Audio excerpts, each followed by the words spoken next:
Father's Final Words, the title of this message. Isn't it satisfying when an ending brings clarity? The last minutes of game inspire a great comeback.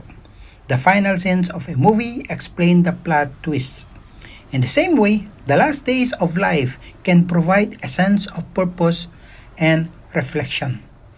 Before David's life and his rule ended, he gave the best advice he could to his young son Solomon, who would sit on the throne after him. David reminded Solomon of the covenant God had made with him.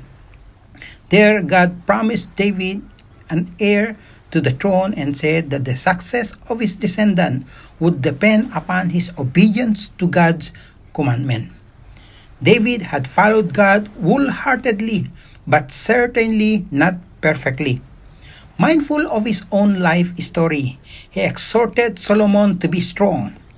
Strength of conviction and character would be necessary to walk in obedience to God, to keep his statutes, his commandments, his rules, his testimonies. These words summarize the content of the law of God given to Moses in Psalms chapter 119, verse 1 up to verse 8. David reminded his sons to obey all that God had commanded. This, he says, will be the key to his success.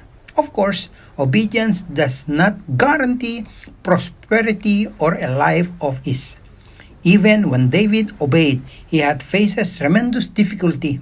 For all of us, hard times are a part of life, this side of eternity.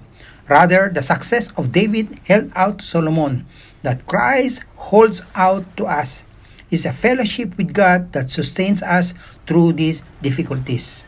As God's people, our innate desire to obey and please Him comes as a function of the indwelling of the Holy Spirit.